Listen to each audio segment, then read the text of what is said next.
James, step over here, please. Excuse me, what is this The about? meter coins you've been pulling out of city parking and converting to cash. We have the tip and the exchange. For over 13 years, James Faup was the face of Columbia's parking system. Trusted, promoted, and handed the keys to every meter in the city. What investigators uncovered destroyed every bit of that trust. I have been in Columbia parking enforcement for 13 years. We have you on camera in a public works uniform exchanging large coin volumes at a local...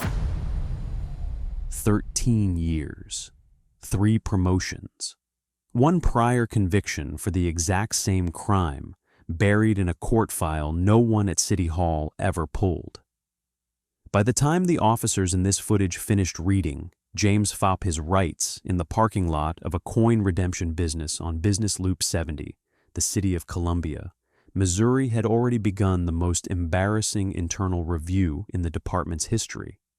Because the man they had just arrested for stealing from city parking meters was the same man they had hired, trained, supervised, promoted, and ultimately put in charge of every meter in the city.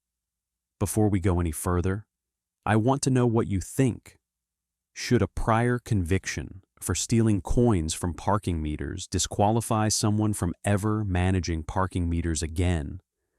Drop your answer in the comments. And if you're new to this channel, hit that subscribe button. We pull body cam footage and court records on cases the local news barely touches, and we post a new one every week. James Marcus Faup was born in May of 1986 in Columbia, Missouri, a college town of just under 100,000 people built around the University of Missouri's flagship campus. His father worked second shift at the 3M plant on the north side of town. His mother was a teacher's aide at Russell Boulevard Elementary, the same school James and his 2 younger sisters would eventually attend. The family lived in a 2-bedroom rental on Banneker Drive, a quiet street of small ranch houses with chain-link fences and gravel driveways, about 2 miles east of the Mizzou Stadium. Neighbors remembered James as a polite, quiet kid who rode his bike everywhere. He had a paper route at 12. He bagged groceries at the Schnucks on Broadway at 15. By 16, he was working summers cleaning the football stadium after home games, sweeping nacho trays and empty Bud Light cans out of the bleachers for $6.75 an hour. His high school football coach at Hickman would later describe him in a recommendation letter as, quote, a reliable young man, never the loudest in the room, but always the first one to show up and the last one to leave, end quote. He graduated from Hickman High School in 2004. His grades were not strong enough for a 4-year program, and his family did not have the money for one anyway. So he enrolled at Moberly Area Community College's Columbia campus, taking general studies classes at night while working full-time during the day. He held a string of jobs across his early 20s that paid between $9 and $11 an hour. A stocker at the Sam's Club on Stadium Boulevard, a fryer at the Lee's Famous Recipe Chicken on Paris Road, a parking attendant at the surface lot behind the Tiger Hotel. It was that last job that introduced him to the world he would spend the rest of his career inside. The Tiger Hotel lot used a manual ticket system and a small steel lockbox for cash payments. James worked the booth 4 nights a week. He was good at it. The manager who hired him said he had a knack for what she called, quote, the math part, end quote, making change quickly, balancing the drawer at the end of the night within $1 every single shift. In 2009, when he was 23, James got a part-time job with the University of Missouri's Parking and Transportation Services Department. He worked the cashier window inside the Hitt Street garage, processing payments from students, faculty, and football game visitors. He wore a navy polo with the Mizzou Tiger logo on the left chest and a laminated employee badge clipped to his belt. His starting wage was $10.75 an hour. His evaluations from the university were strong. One supervisor wrote that he was, quote, detail-oriented and conscientious with cash handling, end quote. Another called him, quote, a steady presence at a high-volume window, end quote. What the university did not know, what no one would learn until much later, was that during the last 15 months of his employment there, James had been quietly skimming coins from the unattended coin collection bags in the back office of the Hitt Street garage. The garage's coin meters along the surrounding streets fed into canvas sacks that were transported to the central counting room every Thursday morning. James worked the Wednesday closing shift. He had a 15-minute window every week, alone, with bags that no one had counted yet. He was caught in November of 2012 when a custodian found 3 rolls of quarters tucked behind a ceiling tile in a supply closet he used. University police pulled the surveillance footage, confronted him, and he confessed within 20 minutes. In February of 2013, he pled guilty in Boone County Circuit Court to a single count of stealing under $500, a Class A misdemeanor. He was sentenced to 12 months of unsupervised probation, ordered to pay $480 in restitution, and prohibited from working on the Mizzou campus for 5 years. The conviction was a public record. It sat in the MissouriCase.net system, searchable by name, for the next 11 years. 7 months later, September of 2013, James Marcus Faup walked into the City of Columbia's Human Resources office on the 2nd floor of the Daniel Boone City Building and filled out an application for a parking enforcement agent position with the Public Works Department. He listed his Mizzou parking job as prior experience.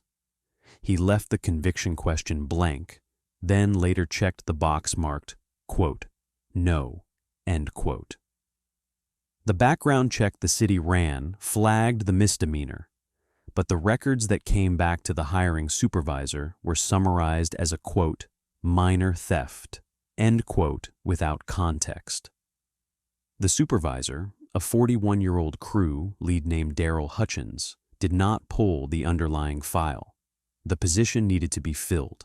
The pay was $12.04 an hour. The applicant pool was thin. James was hired on October 14, 2013.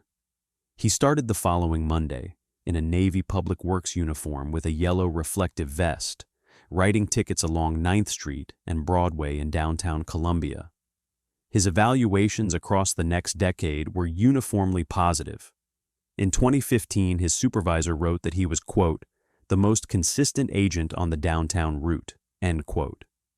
In 2017, he was named the department's Employee of the Quarter, with a small ceremony in the break room and a $40 gift card to Murray's, a popular local restaurant. He was promoted to Senior Parking Enforcement Agent in 2019, with a raise to $17.62 an hour. He was promoted again to Parking Supervisor in 2021, salaried at $51,400 a year, overseeing a team of 8 agents and the coin collection schedule for the entire downtown corridor.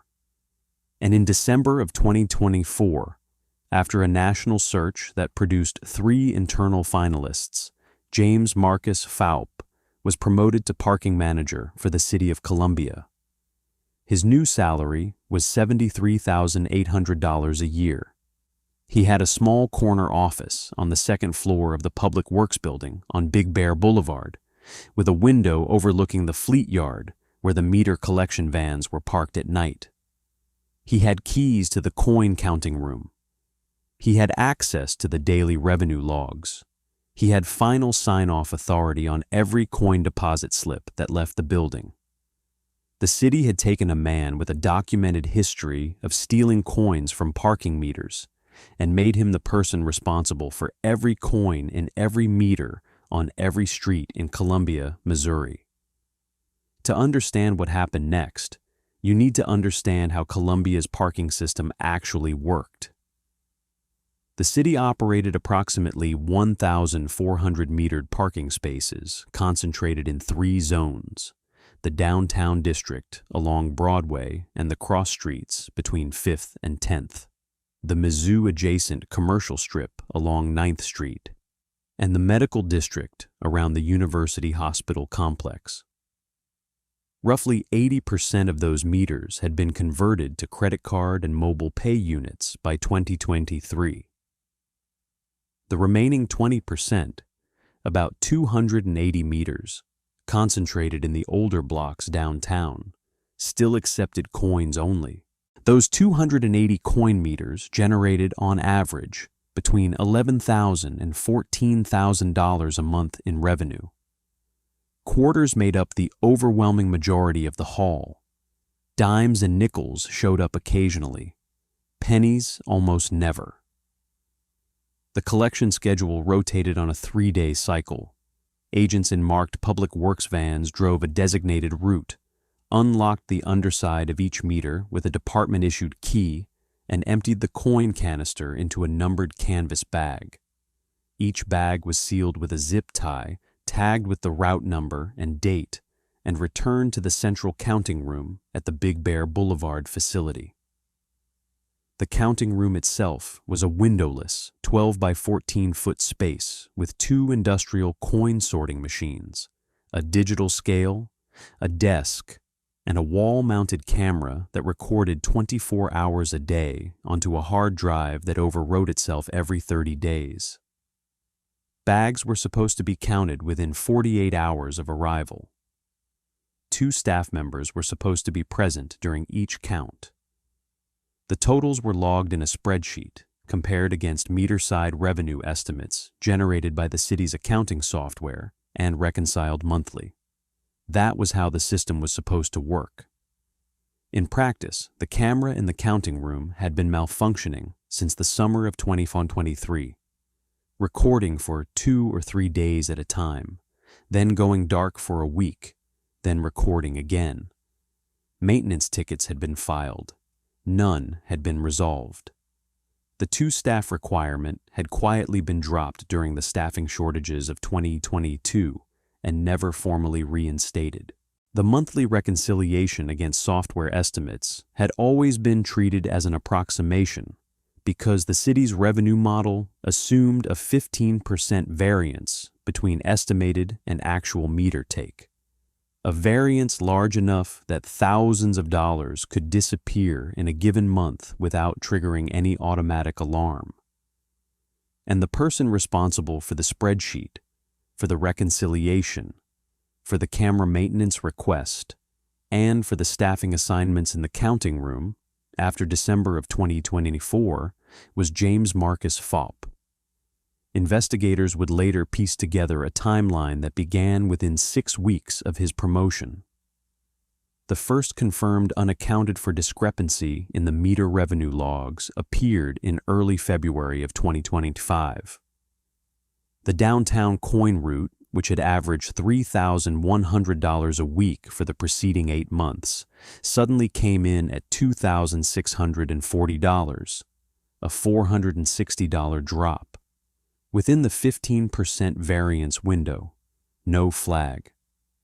The following week, the same route came in at $2,510. The week after that, $2,480. By March, the average had stabilized at roughly $2,600, nearly $500 a week below the prior baseline. Across the downtown, 9th Street, and hospital coin routes combined, the city was losing somewhere between $1,500 and $2,000 a week. The method was almost embarrassingly simple. James had keys to the counting room.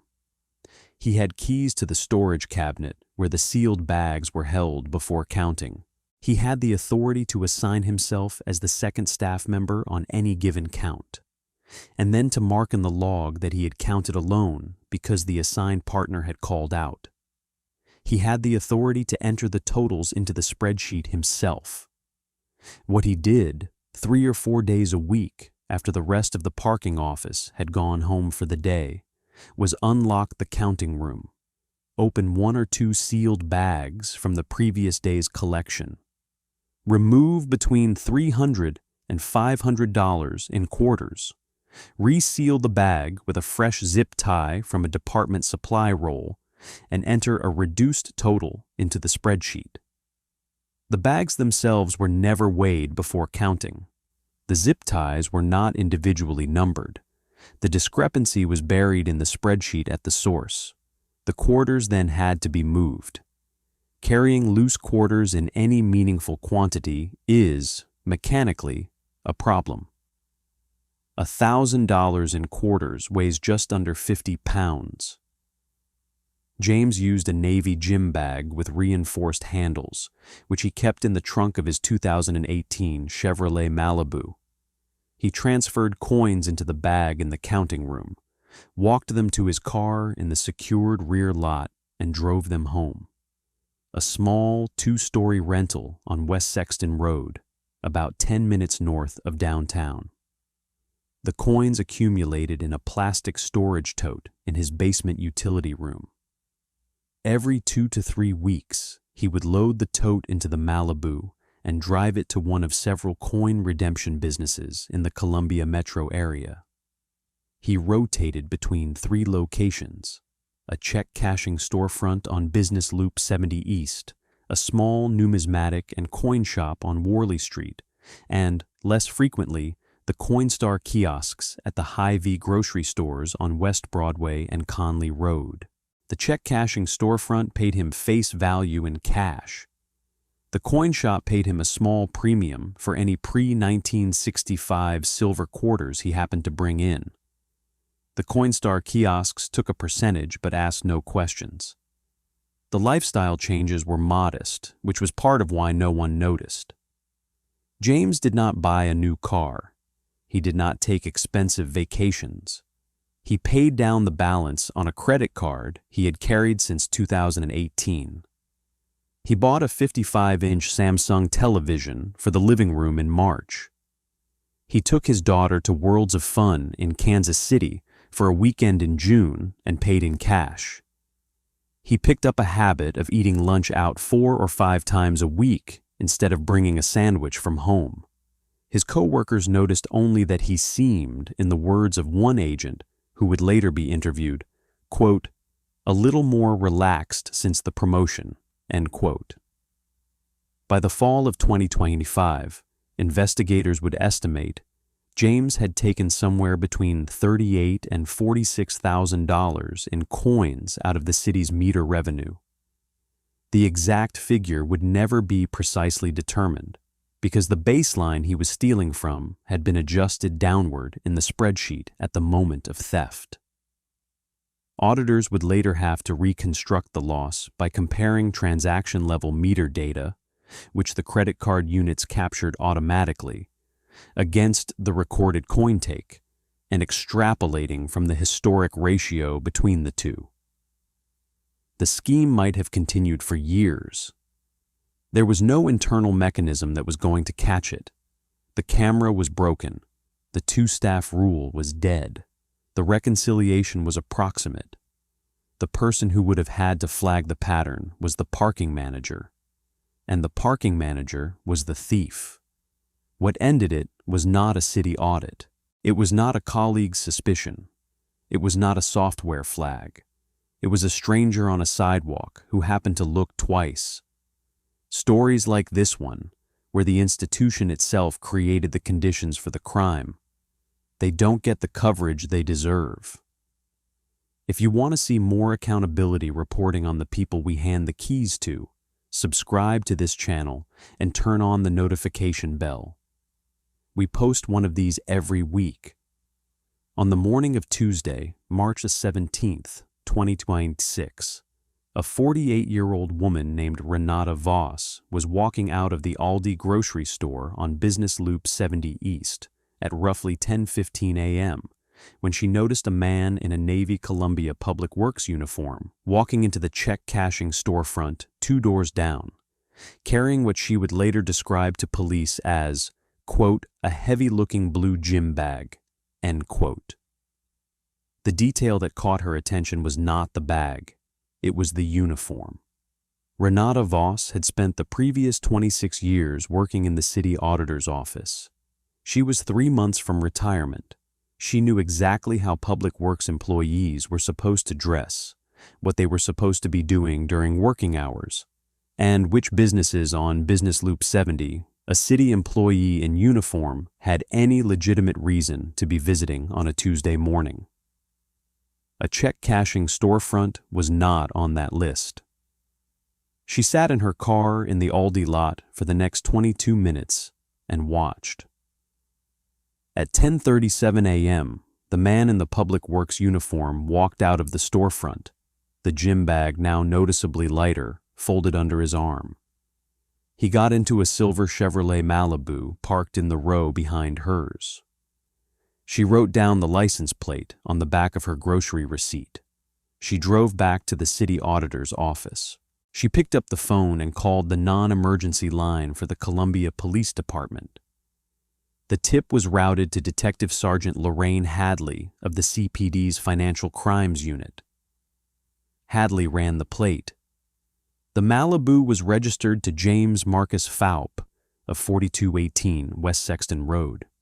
She pulled his employment record from the city HR database. Parking manager, Public Works, hired October 2013, promoted December 2024. She pulled his criminal history. The 2013 Boone County misdemeanor for stealing under $500 from the University of Missouri parking system appeared on the first page of the results. Hadley read the case summary 3 times. Then she walked down the hall to her lieutenant's office and closed the door behind her. Within 48 hours, the Financial Crimes Unit had pulled the Parking Division's revenue logs going back to October of 2024. The pattern was visible to anyone who knew where to look.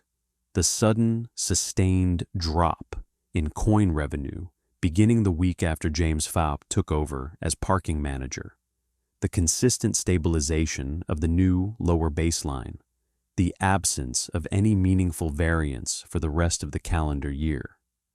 They pulled records from the check-cashing storefront on Business Loop 70 under a state subpoena. James had been a registered customer there since February of 2025. He had cashed in coins on 23 separate occasions across the prior 13 months, in amounts ranging from $320 to $990 per visit.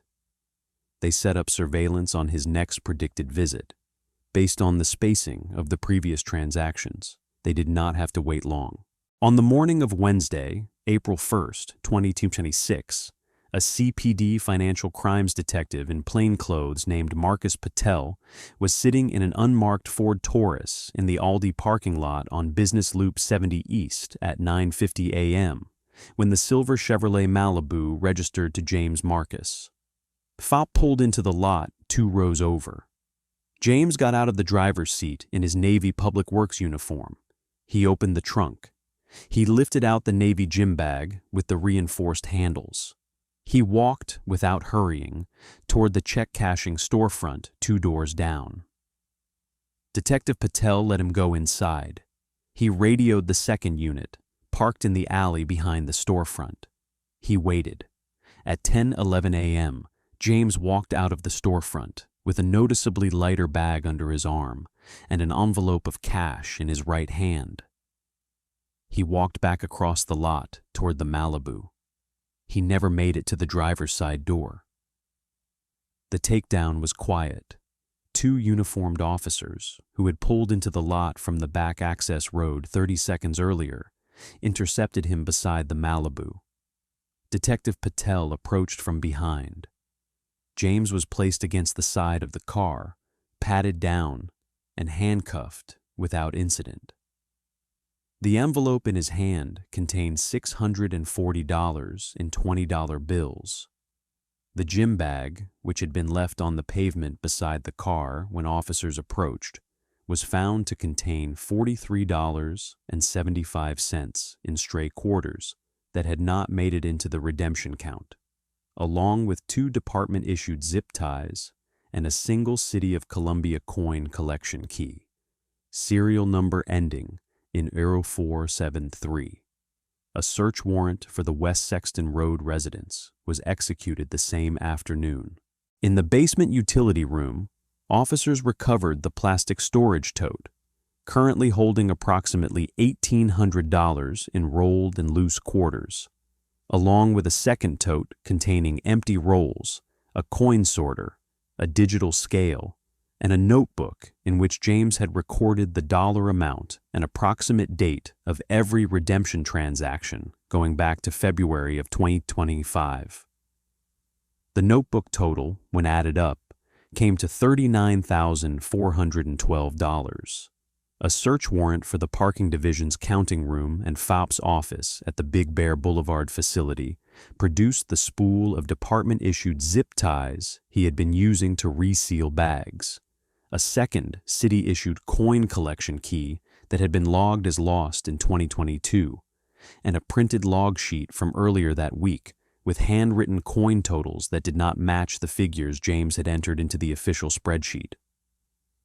The records from the check-cashing storefront, the coin shop on Worley Street, and the Hy-Vee Coinstar kiosks were subpoenaed and produced within 10 days. The cumulative redemption total across all three venues between February of 2025 and April of 2026 was $41,867, and the Boone County case file from 2013, the file the city had never pulled before hiring him, was attached to the investigative report as Exhibit A. The body cam footage from the morning of April 1st, 2026, runs roughly 9 minutes from the moment James Faup was placed against the Malibu to the moment he was loaded into the back of a marked CPD cruiser for transport to the Boone County Jail. The audio captures him clearly throughout. He does not raise his voice. He does not become physically resistant. What he does, repeatedly, is try to talk his way out of it. Officer Reyes: "Sir, do you have any weapons on you? Anything sharp in your pockets?" Faup: No, nothing.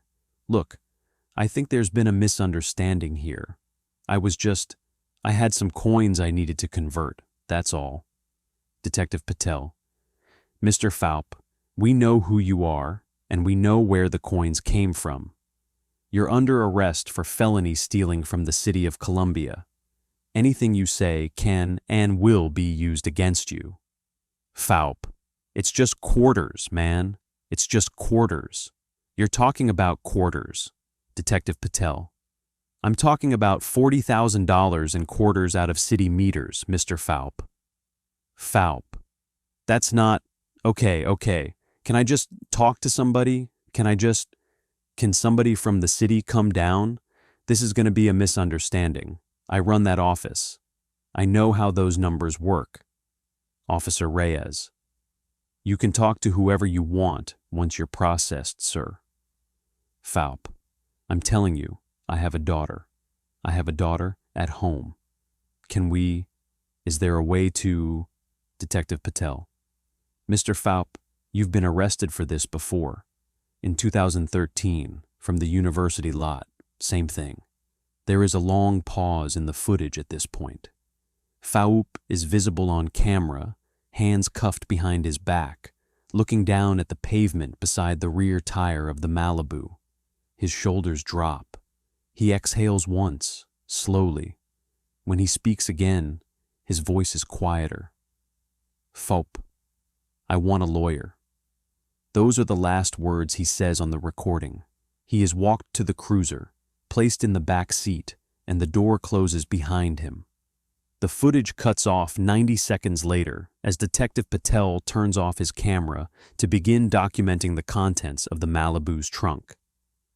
By 3 p.m. that afternoon, the City of Columbia's Human Resources Department had delivered a termination notice to the Boone County Jail addressed to James Marcus Faup, effective immediately for cause.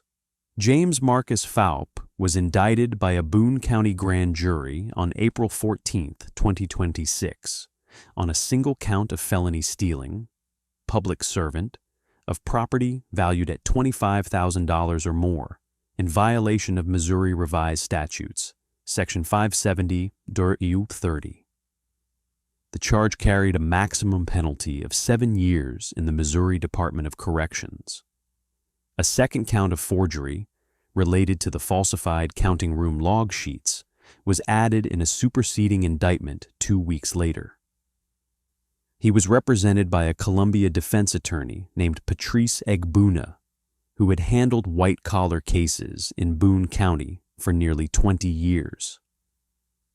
Egbuna entered a not guilty plea at the arraignment and indicated to reporters outside the courthouse that her client intended to fight the charges. That position did not survive the discovery process.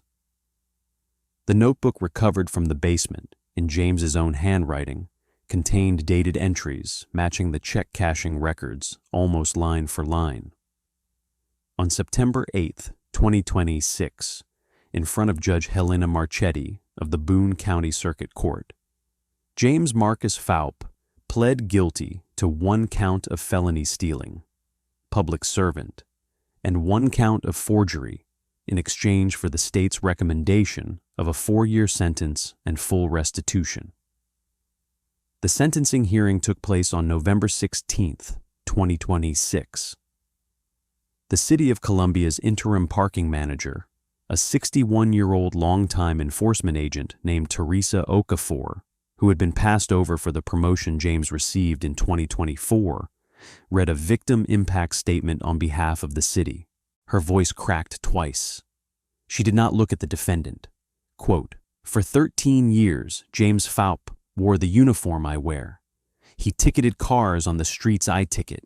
He trained agents I supervise today. We trusted him. We promoted him. We handed him the keys, literally, to every meter in this city. And the entire time, the public record told us who he was. We did not look. That is a failure I will carry for the rest of my career." End quote. Judge Marchetti spoke for nearly 4 minutes before pronouncing the sentence. The transcript of her remarks runs 3 pages. Quote, "Mr. Faup, what makes this case extraordinary is not the dollar amount. The dollar amount is, in the scale of public corruption cases, modest. What makes this case extraordinary is the audacity of repetition. You stole coins from a public parking system in 2009 through 2012. You were caught. You were convicted. You were prohibited from working on the campus where you stole. And then, knowing exactly what you had done and exactly what you intended to do again, you walked into the Human Resources Office of the City of Columbia and applied for a job collecting coins from public parking meters. You were given that job. You were promoted. You were given a key and an office and a salary and the trust of every taxpayer in this city. And you used all of it to do exactly what you had been convicted of doing 13 years earlier. The city failed in its duty to its own residents when it failed to pull your file. But that failure does not excuse you. You knew." End quote. She sentenced him to 4 years in the Missouri Department of Corrections, followed by 3 years of supervised probation, and ordered him to pay $41,867 in restitution to the City of Columbia. James Marcus Faup was processed into the Algoa Correctional Center, a medium-security facility outside Jefferson City, Missouri, on November 23, 2026. With credit for good behavior under Missouri's 75% sentencing rule, his earliest possible release date is in the late summer of 2029. He will be 43 years old when he walks out. In the months following his conviction, the City of Columbia commissioned an independent audit of its public works hiring procedures. The audit found that between 2010 and 2026, the city had hired 41 employees with prior theft-related convictions into positions of cash or asset handling without ever pulling the underlying court files. the City Council adopted a new ordinance in February of 2027 requiring full underlying file review for any applicant with a prior theft conviction, seeking a position with revenue or asset access. The ordinance is informally known within the Daniel Boone City Building as the Faup Rule. The counting room camera was finally repaired in December of 2026. This case was almost too on the nose to believe. But the one on the right-hand side, where the cover-up went 100 times further, is the one I still can't shake. Click it now.